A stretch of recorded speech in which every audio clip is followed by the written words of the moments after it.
In the name of the Father, the Son, and the Holy Spirit. Amen. So we are at the beginning part of the Great Lent of this year. So we had some passages which were read today, and I'd like to just pick up some things which we can maybe learn and remember from these passages. I heard about this story which happened somewhere in Kuttanad. Kuttanad is nearby here, maybe within a half an hour. And if you actually go to these places, you will find that this big river or lake is there, and there's a lot of streams, and either side of which houses are there. So there was this man, and his house was on one side of the stream or river, whatever you call it, and there were many things on the other side of the stream, especially something very attractive, which is a toddy shop. You know what a toddy shop means? It's a local liquor shop or alcohol shop, but it's made locally. So it was evening time, and it was time for his weekly, let us say, enjoyment. So to cross over, you have this little, we call it toni, or little boats, wooden boats, 1-person, 2-person boats. Most of the houses actually have that here. So he got on this little boat, rowed to the other side where the toddy shop is there, and you never leave the boat, just like that. You always tie it next to a tree, or, there was a coconut tree there where he tied the boat and he went to the toddy shop on the other side. Now, he was there, he enjoyed himself. It became very late at night, but he knew he had to get back home. So what he did was, he got into his boat and started to sing songs. When people actually have a little bit of alcohol, maybe a little more than what they initially anticipated, they start to sing, and they start to sing very nice songs. And so this person also was very happy, and he was singing the song and rowing the boat and rowing the boat and rowing the boat and rowing the boat, and he fell asleep. He woke up when it was early in the morning, and then he looked all around, and he was still at the same place where he was yesterday.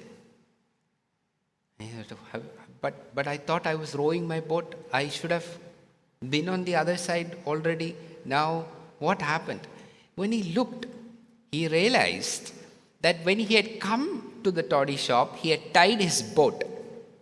But when he left, he got into the boat, but he forgot to untie. So all night, all the effort he did with rowing the boat went to waste, went nowhere. Isaiah chapter 58 is what we read today. All right? Part of that is talking about what is a true fast. And many years ago, while I was reading that and preparing to actually go and share in one of our churches, I was reading on that part. And very interesting, in Isaiah chapter 58, it talks about what is the true fast I like. Is it just a day for you to, look very sad and eat very, dull food and all of? No. Then he goes on to say a lot of things. But when I came to verse number 7 and the second part of verse number 7, that is Isaiah chapter 58, it says like this: and not to turn away from your own flesh and blood. Now I read that, and then I thought, what does that mean? It actually means, don't turn away from your own family, relatives, and things which you really need to do within your immediate family.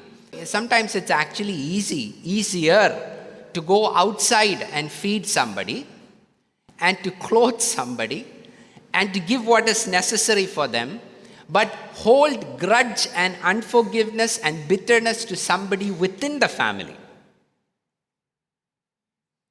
So, as I was preparing for this message, what I'm going to teach somebody else, I couldn't. I kept on thinking. And the reason I was thinking and why I couldn't do it was because the moment I read that verse, something popped up in my mind. Because there was somebody within my family, extended family, whom I had held a grudge against. And I had not forgiven that person for something which he had done many years ago. And here I am, a priest of the church, going to teach people on Isaiah 58 how to fast. I'm fasting. I know you're thinking fasting, what does that mean? I didn't eat anything. But then I'm reading this verse which says, loosen your bonds. But don't forget to do what you're supposed to do for your own family. So here is what I did. I could not preach that day until I set myself right. So I took my phone, I called this individual and talked to him. That's all I did. Instantly, the wall of separation which I had built up for years broke. And I felt relieved, released in my spirit. And I went and spoke. Now my question is this. Now we are at the start of the Great Lent season. Think about, don't for a minute just forget about people on the outside. Oh, the people who are do not have clothes. Oh, the people who are hungry. Oh, no, wait. What about your father, your mother, your brother, your sister, your aunt, your uncle, your immediate relatives? But they have clothes. I'm not talking about what they have or don't have. I'm talking about, are you like that man who was rowing, but his boat was tied? We're starting a journey. Lent is called a journey, means a start. Cut off those things which are holding you back. Are you holding a grudge, bitterness, unforgiveness against anyone within your family? And you say, no. What about close friends? Something he did, something she did, long time back. Father, that one person. I'm not asking you, is that one person sitting right next to you? No. Not saying that. Loosen it. Loosen the bonds. Isaiah chapter 58. What is a true fast God likes? It's not just about food. It's much more than that. Let that be the first reminder. Now, second. We read in the book of Colossians. Okay, that was the second passage which we read today. Or the passage from the epistle which St. Paul wrote. He basically talks about baptism, and then he talks about things you take off and things you put on. It's like a heavy cloth you take off and some things you put on. I read about the story of these two monks. They were walking along the way. Monks live simple. Monks don't marry. Monks don't have too many things on them, with them. And so these two monks were just walking on the way. They were going to some place. They came to a river. They were waiting to cross. And then they saw this young, beautiful girl or lady who approached them and asked them, "Can you please help me cross this river?" So both the monks, one a little more senior than the other one, looked at each other because their vow was not to be attracted to the opposite sex, not to have families, and to keep your mind pure and chaste and all of that. Without hesitation, the older monk took this young, beautiful girl, put him on his back, crossed over the river, put her on the other side, and then they continued. She went her way, these two monks went their way. The younger monk was shocked because they're not even supposed to talk to women like this. And this older monk who is supposed to be wise and example, he put her on the... So he didn't say anything. 1 hour goes by, no talk in between them. 2 hours go by, no talk in between them. 3 hours go by, no talk. After several hours, the younger monk can't hold it anymore, and he finally blurts out and says, I have to ask you, how could you carry that woman on your back? So the older monk looked at the younger monk and said, brother, I left that woman back there by the riverside. Are you still carrying her with you?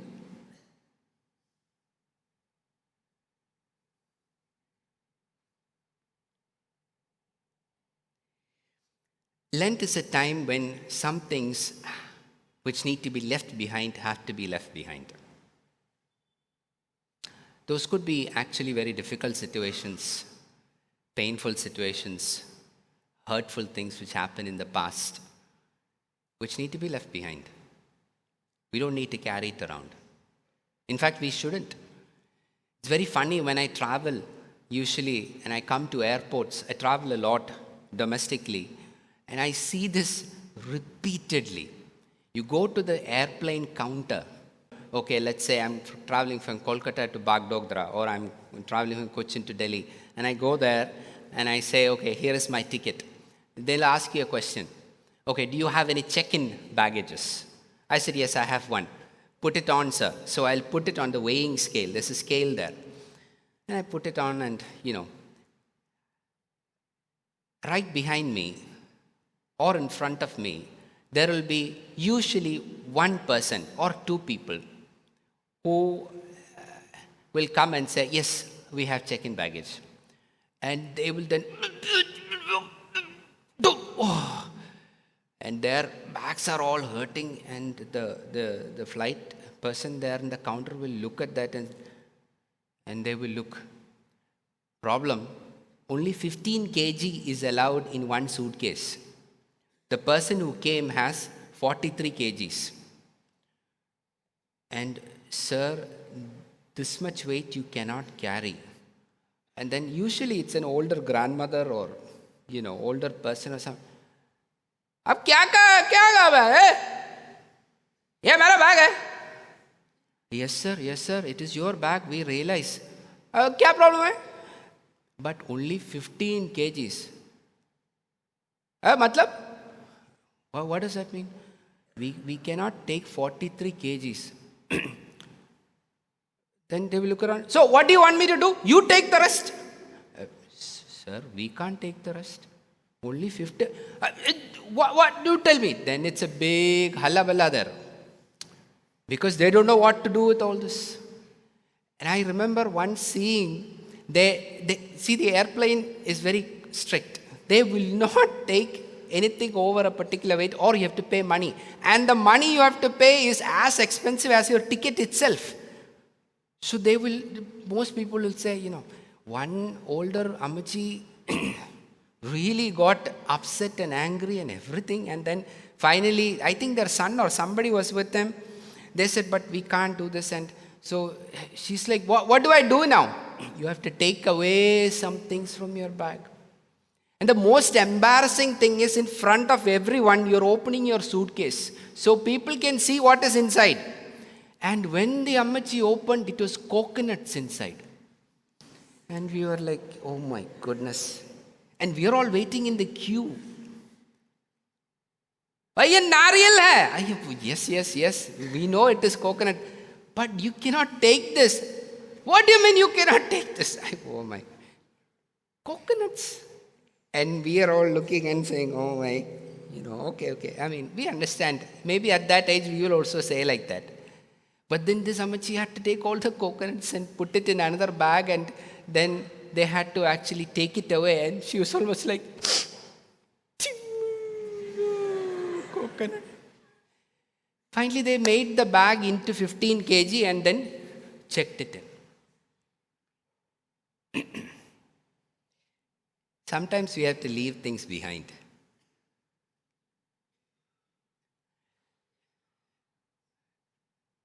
When you climb up a mountain, I'm not an expert in it, but if you try it, part of Lent is also a pilgrimage. So if you've ever gone on a pilgrimage, like for example, you actually have this, way of the cross, the stations of the cross, and you climb and climb and climb and climb and get onto the top, you realize one thing. Every little thing you are carrying becomes heavier as you go up. Do you have experiences, painful things, not so happy memories, which happened in the recent past or even before, which you need to leave? We are embarking on a journey. We're starting on a journey. It's like you've come to that counter, and this is my imagination. You're giving your ticket and saying, journey of Lent. And the angel who's standing there and saying, you're only supposed to carry 15 kilos. No, I have so many painful experiences. They're very heavy. I want to carry them. Angel says, no. And then you fight with the angel. Then finally you open up and see these nariyals, these coconuts. And one coconut is, why? I want to throw it at that fellow's face when I reach there. Bad experiences, heavy things which weigh you down. Time for us to leave it. Final thing. The gospel which we read is John chapter 2. It's the story of the first miracle of Jesus, which is the water is turned into wine. Now, so the first thing we learned was loosen some things. Remember the story? That man who was actually rowing and rowing and rowing, but his boat was tied, went nowhere. Second is leave things. Just imagine about that old woman who came with so much of baggage. You have to leave things behind as you go on this journey. Third thing, final thing. We have to learn to live with the saints. Okay, I'll explain what I mean by that. Now, in this passage, in this story, Jesus is at this wedding and his disciples are there and it's a big party going on. But suddenly, the wine finishes. But then you find this incident where the mother of Jesus comes to Jesus and says, the wine has run out. Now, my question is this. This recently, when I was reading this, it struck me.